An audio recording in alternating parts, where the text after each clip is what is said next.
Hello, hello, hello, everybody. This is Ebony, and I am coming to you once again with just a thought. I hope that you guys are having an amazing day. Shout out to all our first responders and essential workers. I believe that God is continuing to protect you and to keep you. I wanted to come by today just to talk about something that I believe is so prevalent and something that many of us struggle with. I want to say women, but I don't want to make it exclusive to women because I think that oftentimes men struggle with this as well. But I want you to think about it. Are you everything to everybody? You know, are you that person that everybody goes to when they have problems, when they need something? Are you the one that is always available for everybody, but then when you need something, no one is around, or you perceive that no one is around? I want you to really think about this. Every single day, I get to talk to so many people who feel like they're in this boat.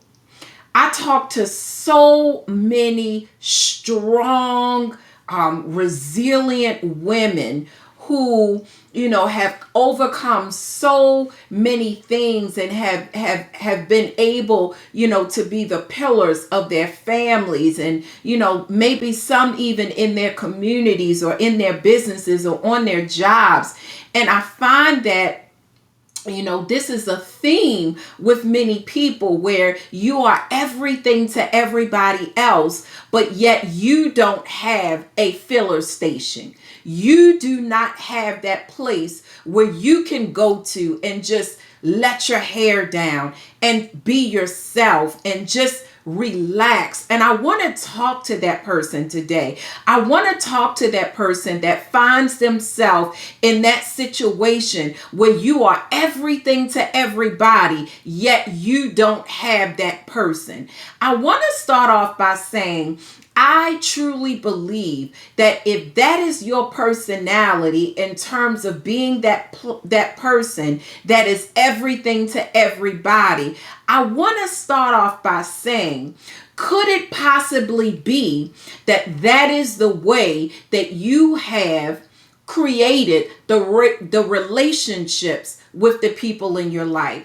Now, I just want you to think about it for a minute, because I believe that oftentimes we create relationships where other people need us. And as a result of that, people in turn gets accustomed and becomes used to pulling on us when we need things. I want you to think about it. Have you ever told somebody, whenever you need me, I'm here for you? If you need somebody to talk to, I'm here. What you need? Have you always been there when that person needed you, when that person called you? I want you to think about it, because sometimes the very thing that we complain about and we struggle about is the very thing that we create.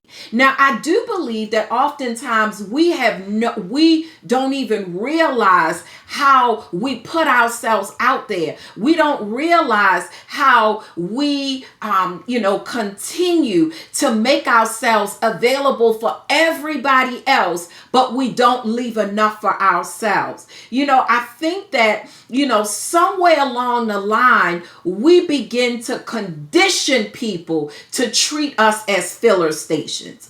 And what do I mean by filler station? What I mean by filler station is there are a lot of people in your life that come to you when they need fuel. When they need help, they come to you and they draw from your strength, and you just keep filling them. You just keep filling them. Every time they come, you're there, okay? And you have not yet exercised your boundaries as it relates to saying no, as it relates to maybe not being available every time they need you to. Maybe helping them to gain the strength and stamina on their own so they will no longer need you. Listen, sometimes I find that there is a hidden desire in us to be needed. And oftentimes what happens is we create and establish relationships with needy people who need us because somewhere along the line, something has happened in our lives to make us believe that that's when we're important, when we're needed, or, it makes us feel good when other people need us. There is a form of gratification that comes with that. And I really want you to think about this because sometimes we deceive ourselves into believing, that everybody is just taking from us as if we're the victim. And quite frankly, what happens is because we have established these relationships, because we have this tendency to be to want to be needed by the people around us, we have conditioned people to come to us as filler stations. And so I really want to challenge you. I want to challenge you to get to the point where you will begin to establish boundaries with the people in your life, where you'll be able to say no, where you won't always make yourself available. Now, I'm not saying, don't be a support to people, but what I'm saying is I want you to begin to put yourself first. I want you to begin to think about it. When somebody comes to you and asks for you to do something, I want you to ask yourself a question. Can I really do this? Do I really want to do it?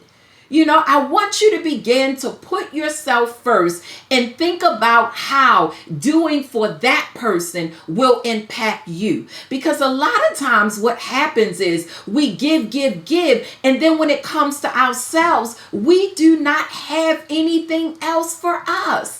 And so I want you to think about it. I want you to begin to use and practice your boundaries, okay? I want you to be able to say no. I want you to, for once, not feel obligated to be everything for everybody. I want you to stop it. I want you to say no to yourself. I want you, the next time you have a conversation with one of your loved ones or one of your friends or whoever it might be, and they begin to, pour out to you, I want you to be able to stop them and say, you know what, can I call you back? Give me a few minutes and, let me, I'm kind of in the middle of something. Can I get back at you? I want you to begin to put their stuff back on their plate. I want you to get to the place where you recognize that you don't have the answer for everybody. I want you to begin to realize that every time you say that people are taking from you, you make yourself out to be the victim. And you're not. You're not the victim. You just need to understand that boundaries needs to be established so that there are give and take relationships in your life. But not only that, so that you won't have so many people in your life depending on you. That is not a badge of honor.